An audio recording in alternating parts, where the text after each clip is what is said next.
Hello and welcome to PaintShop Pro Basics, episode 40. Today we're going to cover the Paint Bucket tool. Now, if you've ever used Microsoft Paint or something similar, you already have a fairly good idea of what the Paint Bucket tool does. If I come over here and I click, ooh, I just changed the color quickly and easily across a big, large area. And this also demonstrates one of the more interesting portions of it.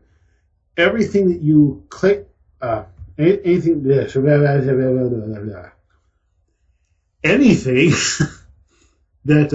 any color that you click has to be contiguous to any other color that it changes. So you'll notice that while both this area and this area have the exact same color, they're cut off by this blue line. If I click here, only that area gets colored. If I come over here, create a small little hole, and then use the Paint Bucket tool. Sorry. Trying to get my color back. It colors them both because there's now a direct path between them. So, all colors must be contiguous. Now, in most photo editors with this, you're going to have one of two match modes by default. One or two ways that it determines what colors to color and which ones to leave alone. Traditionally, this is based on the RGB value, the red, green, and the blue. If they match up, then they'll be colored. If they don't match up, then they won't be. There's another type of equation that incorporates a bias towards lightness. I have not yet found out exactly what that means. You know, if it prefers the brighter colors to the darker ones when it's determining its tolerance, I don't know. All I can really tell you is that it does have a slight difference between them. And PaintShop Pro has both methods. If we come up here to our match mode, you'll see we have 8 different ways of matching values. 2 of them are RGB value and traditional. Now again, both of them match based upon the red, green, and the blue, but traditional uses lightness in the mixture as well. Exactly how it does it, I don't know. And I don't have a sufficient example for you either. I'm sorry. The next option in our match modes is color.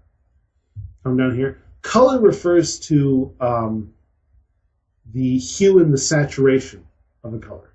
It doesn't matter how bright or light it is. What matters is whether or not they have the same hue and saturation. So in this case, both of these bars have the exact same hue and saturation, but they have a different lightness value. So if I click in here, I'm going to bring up my red, it colors everything because those are within a certain range of similarity. Of course, since they had the exact same hue and saturation, they were definitely within that level.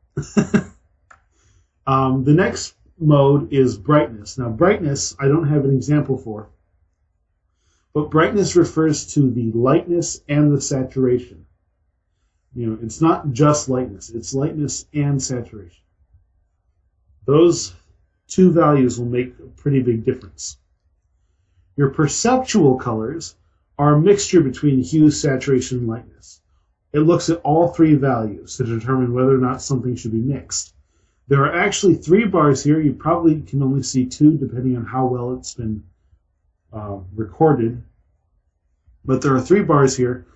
The middle bar has a very slight variation in the lightness value from the original, which is this left bar.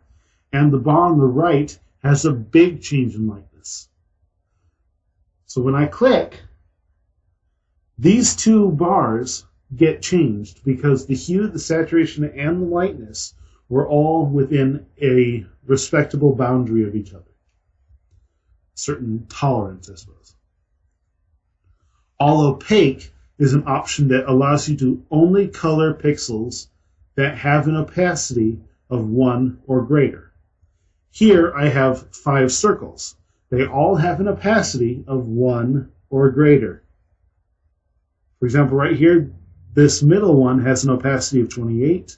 This one has an opacity of 119. This is 163, 114, and 255.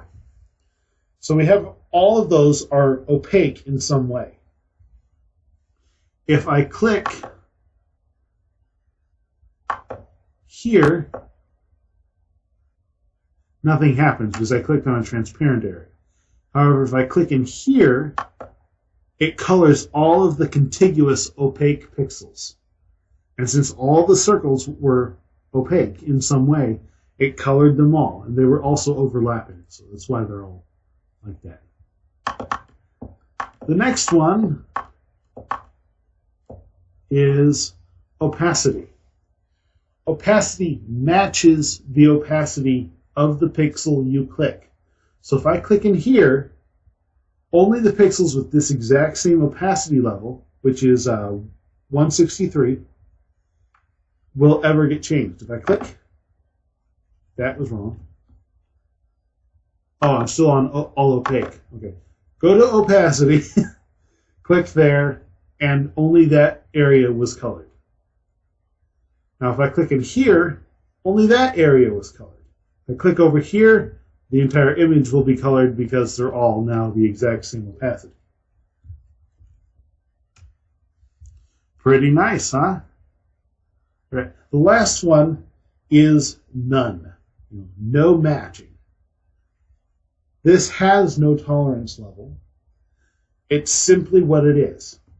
If I click anywhere, regardless of the color, of the brightness, or the mixture of all three, it doesn't matter if it has a little opacity or a lot of opacity, it's going to be colored. If I click, it all got colored because it's not matching anything. Well, okay, it will match something. So the name is somewhat of a misnomer.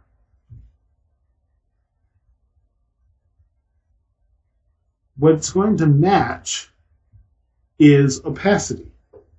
And you go, whoa, hold on. We already have an opacity matching. Yes, but this is a slightly different thing. Watch. If I click on this circle, oops, I have to select my appropriate layer. If I click on this circle, you'll notice all of the rough edges were filled in slightly. And the circle became a little bit rougher around the edges. But only the circle was colored. Nothing else was. If I click outside the circle on this entirely transparent area, there's no opacity here. Only the transparent pixels were colored. All of the opaque pixels were left alone. Why it matches like that, I'm not sure. So there is some matching going on, and you should be aware of that when you use this tool. But otherwise, you're not really going to be bothered by it too much. And I think that's it. When you're determining how close together you want the match mode to work, for example, on RGB, I come up here to my tolerance setting.